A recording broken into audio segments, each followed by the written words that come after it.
Have you ever want to be famous in the football world? We can't guarantee that, but we can guarantee you a chance to come on the Nutmegs and Knee Slides podcast as a guest, as a contestant for one of our many little mini games that we're going to host soon, or if you've got any ideas for what you want to see on the Nutmegs and Knee Slides podcast, let us know. Leave a comment down below, or if you'd like, you can email us at nutmegsandkneesides@gmail.com for more information. Now, back to the show. Moving on to the final few groups in this tournament. I want to touch quickly now on England because they've just come off a 1-0, sorry, not 1-0, 0-0 draw with Ghana. And, maybe granted that I've had a late night last night, but I got up for that game and I could not keep my eyes open. I was falling asleep. It was that boring. England had chances, I think Ghana defended brilliantly when they had some goals at goal. Yeah, but there's got to be more in it for England. I think Thomas Tuchel, he didn't change much. I think the only changes he made was he took Stones out for Mark Gahey, which I thought was okay. I maybe would have rather them taken out for Konsa, but it is what it is. And then I believe he also changed out Nico O'Reilly, maybe even playing Mark Gahey out on that left side. I don't know. I couldn't quite tell by the lineups, but I didn't see the lineups myself. I got up a bit later than the game had kicked off. But you know, it, what is? I genuinely do want to know this. What is Thomas Tuchel's motive for these wide picks? Like, why is Anthony Gordon getting played first choice on the left wing? Grant, I feel like that maybe should have been what he did, what Gareth Southgate did at the Euros, but now you've got Marcus Rashford, who's back on decent form now at Barcelona. And you've now got, more new players like Eberechi Eze, he can play on that left side, and he's still relying on Anthony Gordon. I think there's better players that he can play than Anthony Gordon. And to add to that, why is Noni Madueke getting a right wing start? You've got Madueke and Saka, right? They both play for Arsenal. Mikel Arteta sees them every week in training, picks the same one of them every match day. It's Saka, all right? So he's clearly seen them watching every week in training, every match day. Mikel Arteta's there, and he still wants Bukayo Saka. So why on earth is Thomas Tuchel trying to play Madueke at first choice? I would have rather have played Cole Palmer on that right wing, and Cole Palmer didn't even get the call up. Again, you could play Eze there, you could play Rashford there. What is your reasoning for Madueke constantly getting picked on the right side? It's confusing, Thomas Tuchel, when he named this England squad, there were so many questions to be asked. And I think we're going to be asking them to the end of the tournament, because whether England go out in this tournament, you'll say, why didn't you pick this player? I think it'd be harder to make those points that further they go in. Madueke, like I said, Madueke might score a belter in the quarterfinal that sends us through to the semi, and then we lose in the semi-final because you didn't have a Bukayo Saka style player, and we ever said, why did you pick Madueke? Why did you not bring on Saka? I was like, well, Madueke got us through in the quarterfinals and it was good, so I play him in the semis. Like that could happen, and we don't know. What the thing is Thomas Tuchel's made some rogue choices, and some of them you look at them and you're like, why? Why are you making this? Why are you playing that player? Why are you doing him? Why did you not pick him? What's he do that he doesn't?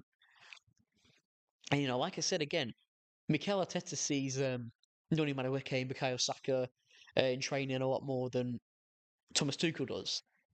But all of us criticising Tuchel, he sees them two in training for England a lot more than we do. All of us as fans. So, it's hard to judge anything like that. What is the best choice for England? What does England need? What do we need? Again, I'm pointing out that last episode that England were going to have defensive struggles. They didn't have that today. They definitely pin. But that's the thing. I don't think they had struggles because the defense was on point. I think they didn't have struggles because Ghana barely attacked. That first half, I think that was all England really, and credited our attacking depth. And they didn't get a single goal against Ghana. So why is that? I don't know why, but there's got to be something in it. But England are going to have a relatively easier game than their last two against Panama. Panama are already out of the World Cup. They're already set to get eliminated. But there's got to be there's got to be something that England get right. And they've only got about a week to get it right before things start getting hard in the last 16 and the quarterfinals. That's where stuff is really going to kick in, and who knows, we might even get a really hard team in the round of 32. But yeah, so that's going to be very interesting. And as for Croatia, beating Panama, good response to losing to England last time. So yeah, that Ghana versus Croatia game again, big one to decide who gets second and who might go through in the third place team. But yeah, and as for the other group, Colombia and DR Congo have just played. I've just watched a bit of the game. Luis Diaz with the lethal. Shame he didn't score for offsides. Daniel Munoz, though, scoring a few goals for Colombia at this World Cup. He he's genuinely got to be probably in the conversations for best right backs in the Premier League.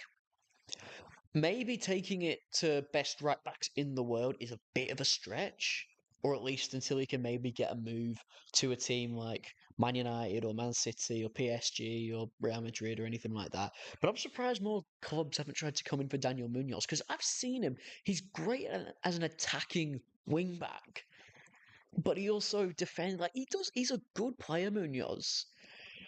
I think Man United need a new right back. I would definitely say Michael Carrick, hey, Munoz is right there. Go sign him. I think he's a very good player. His all-round game is very good, so he's definitely been a big part of Colombia in this tournament. So again, yeah, we'll wait and see. And as for the other game, 5-0 win for Portugal. Ronaldo obviously scoring 2 goals. And this is exactly what I said, Everyone's after that first match week, everyone's saying that Messi scoring a hat trick. He's 39 years of age. Ronaldo, he's 41. He's not scored against DR Congo. Portugal get a draw. Ronaldo's washed, and now here we are. This match week, Messi scored 2. Ronaldo scored 2. Portugal winning 5-0, something Argentina haven't done. Messi's breaking records. Ronaldo's breaking records. He's become the first player ever to score in 6 different World Cups. That is a big achievement. Because when you look at the oldest players in World Cup tournaments or even any international tournament, you look straight towards your goalkeepers. Because I think the 3 oldest players in this tournament are all goalkeepers, and you've got Ronaldo. His longevity to have been playing in 2006 in the Germany World Cup and have scored in every single game since then. Not every single game, sorry, in every single World Cup tournament since then. That is an amazing achievement. And I think now people have to give him the praise that they're giving Lionel Messi. Everyone say, "Oh, Messi's the GOAT, Messi's the best," all that kind of stuff. La da da da da. Record breaker, he's doing it all. Ronaldo's breaking records too. He's scoring goals at an unreal age, and he's going for. He's literally, in my opinion, the best player that football's ever seen. Cristiano Ronaldo. The way he's kept going, scoring goals. Like I've said, in recent years he's saved his best for Portugal, and now when his nation needs him, they're winning 5-0 at the World Cup. All right, it's put him in a better position. Obviously, Colombia in the next game is going to be big because Colombia can just get a draw in that game and then they'll go through top of the group. Portugal have to win that if they want to top that group. But you look at that Cristiano Ronaldo, who's getting criticised a lot, has come out with a brace. If people, like I said, the narrative will flip the moment Ronaldo gets a few goals in this World Cup. He's just done that now. If people do not give him that same love that Messi's been getting, because I get granted, obviously, Messi has won a World Cup before. He's back here defending the title, and he's got 5-2 already, which is great job for Lionel Messi. Give him his credit. But if people don't want to give Ronaldo that credit for doing what he's doing, then there's a clear favoritism being shown by a lot of fans. You have to give Ronaldo that same praise because he's an unreal player who's coming to this World Cup in his old age, still performing great.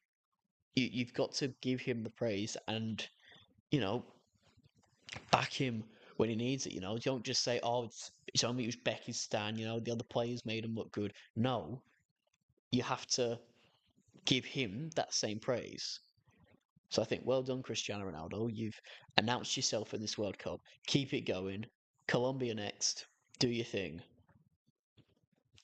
So yes, very excited now for the game. We're now getting, I think, 6 games daily in this um, World Cup now for the final match week of group stage games. So that's pretty exciting. More games, more football. We're looking exciting for it. First Group A, B, C playing. So we're gonna have teams like Mexico, South Korea, Brazil, Scotland, Morocco, Canada, Switzerland all playing in the next next day. And then we're gonna have Australia playing again on Friday morning. So hopefully we can get another watch on for that Paraguay game. But yeah, for now I'm gonna call the episode here. So thank you very much for watching, and I hopefully will see you very soon. Make sure to subscribe, like, check out any other socials we've got going now, and I'll see you next time. Nutmegs and These Science has now expanded beyond just YouTube. It's now well and truly listenable through short videos over Instagram and TikTok. And soon we plan to even expand it more beyond Spotify. If you enjoy our content, we'd appreciate a follow or a subscribe or a like or anything depending on where you're watching this. Thank you very much for watching this, and we'll hopefully see you very soon.